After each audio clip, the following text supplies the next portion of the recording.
All right, guys, and what is going on? We're back again. This is the Club of the Man 1993 and my Christmas tree live for the second of three reviews tonight, as we are talking about tonight's episode of 205 Live, December 19th. Shoot, why did I swear I paused these. Anyways, but this is the December 19th, 2018 edition of 205 Live that took place San Francisco SmackDown last night in Fresno, California. Overall, wasn't a bad show this week. I felt most of the stuff for the most part did what it had to do. We continue on the storyline with Hideo Itami and Ari Daivari becoming a little bit of an alliance now. We had Leo Rush make his return. So after being out of action, not being on 205 Live for about a little over a month after he suffered his first ever loss on 205 Live to Cedric Alexander. This is his first match back. And then, of course, we had our main event, which is a tag team street fight in a feud that, once again, wasn't really that invested in. Of course, we'll get into that in a little bit. So without further ado, of course, let's get started talking about this show. Open up, of course, with Drake Maverick recapping what happened at TLC between Buddy Murphy and Cedric Alexander, with Buddy Murphy retaining. We will be hearing from Buddy Murphy later on. He also puts over, that Leo Rush will be returning, and that we will also have our main event tag team street fight match between the Brian Kendrick, Akira Tozawa, and the Submission Commission, as they're being called here and there, Drew Gulak and Gentleman Jack Gallagher. But then, of course, right after that was hyped up, out came Hideo Itami and Ari Daivari. Now, Daivari was on the microphone telling the crowd, show Itami the respect he deserves and shut their mouth. He shouldn't have to speak for Tommy, but he can't sit by and watch a legend be mistreated. He feels his feet aren't just educated. They have a doctorate in stomping skulls, and he hasn't gotten any real competition on this show for nearly 2 months, which is ever since his feud with Mustafa Ali ended. But then out came But then he said until he gets the respect he deserves, this episode of 205 Live has been canceled. But then out came Drake Maverick saying the only thing the two of them are going to get is a suspension. But then out comes Noam Dar, and he starts talking to Drake Maverick. But then Maverick says, "It's your lucky day." Because out of respect for Dar, he's going to make a match between Noam Dar and Hideo Itami. So with this alliance of Daivari and Tommy, I'm not sure if Daivari is going to be Tommy's like mouthpiece now or something, since doesn't speak clean English and whatnot. But we'll see what they're going to do with them. I mean, I'm sure Tommy can speak somewhat better English. But I guess this gives Ari Daivari something to do. I mean, I know he kind of wasn't really getting that impressive to me months ago, but I'm kind of digging this role he's playing so far. Teaming up with Hideo Itami and putting him over as this big legend that Tommy could pretty much be a Japanese legend, and it kind of is giving Daivari a good rub as well. So we have the match with Itami and Dar, which was not too bad. Of course, continue to put over how physical and brutal Itami can be. Dar did hang in for the time being as well as he could, but unfortunately, things changed though. Daivari tried to cause a distraction, and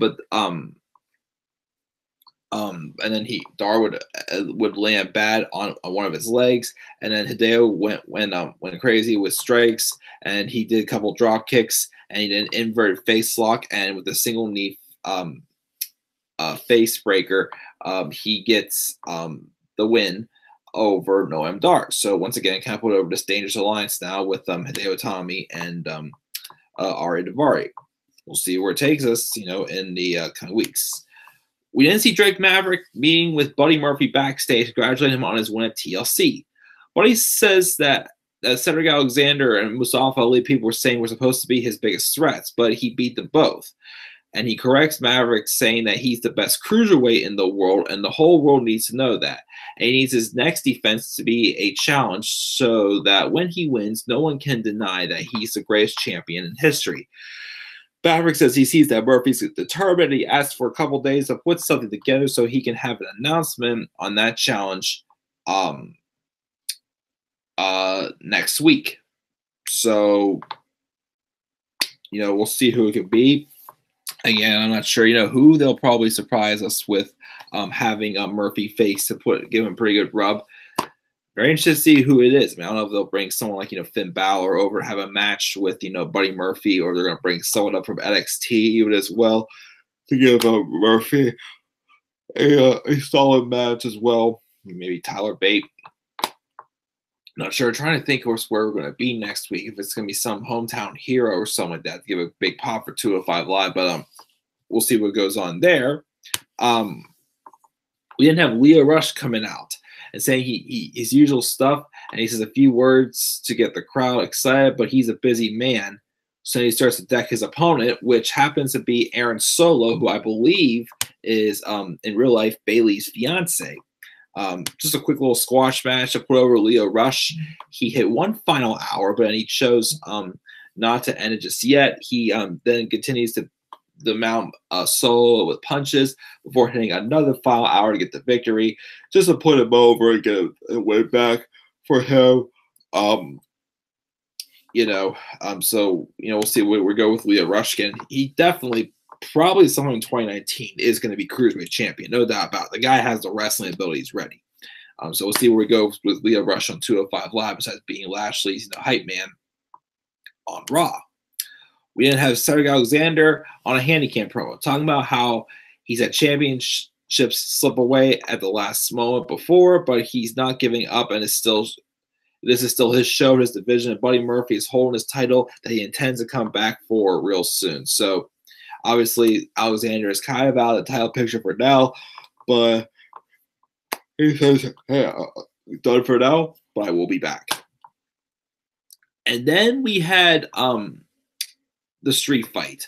The Submission Commission, Drew Gulak and Gentleman Jack Gallagher taking on Akira Tozawa and the Brian Kendrick. Now, I forgot until Kendrick came out, but last week, Kendrick started saying how he's a changed man and whatnot, and Tozawa has meant that he's a changed man, but he still looks the same. So he says, I want to fix you up here. So the Brian Kendrick comes out, actually, looking like how he did back in the days he was tag teaming with Paul London, which looked a heck of a lot like Ziggler. His hair was, frayed out a little bit.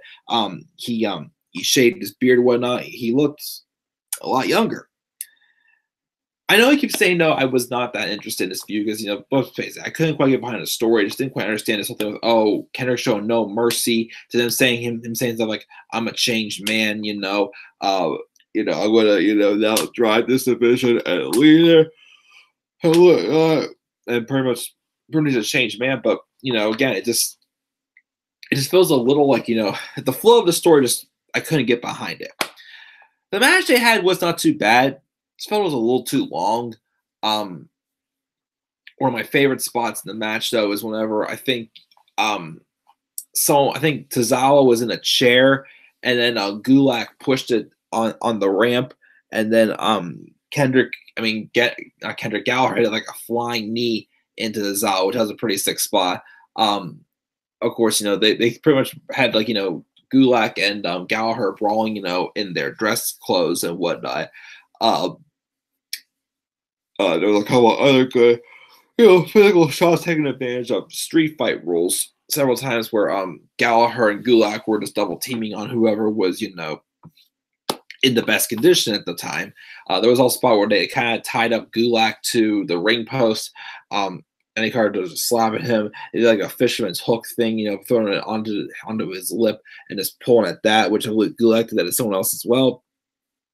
I don't know. The physicality of the match was there. But again, with me not being behind this feud, and with how long this match kind of seemed, it was just like, took me out just a little bit. Towards the end of the match, though, Kendrick goes to hit a sliced bread number 2 on Gulak, but he breaks out of it. Eventually, Gallagher gets involved, which is enough time for Kawasaki to take out Gulak, and then Kendrick hits sliced bread number 2 on Gallagher to get the pinfall victory and end this feud. I don't know. Yeah, I would rather have liked to have seen Kendrick pin Gulak, since Gulak's the one who initiated this whole split. Kicking out Kendrick from their alliance of the submission commission that they were pretty much. So I don't know. We'll see what happens. But Kendrick getting Tozawa win. Of course, they had like the really, the cool idea of having, Kendrick coming back looking like how he did back like in like 2008 or whatnot, whenever he was teaming with Paul London. So I kind of like that touch there. But again, this whole feud in general, I just wasn't really that behind. But guys, that's it for 205 Live. If I give it a grade, I'll give it a solid B. Most of the stuff was good for what it was. Had some interesting stuff, of course, with the big announcement next week. Of course, also next week we're apparently going to be getting a best of the best of 205 Live. So we'll see if this show is reviewable next week. Can't guarantee it, but I'm pretty sure it could. If not, I can still come up here and talk about some of my favorite moments with 205 Live this year, for sure. But without further ado, of course, that's it for 205 Live review, guys. Give it a B. We're going to do 205 Live this week. Leave thoughts down in the comment section below.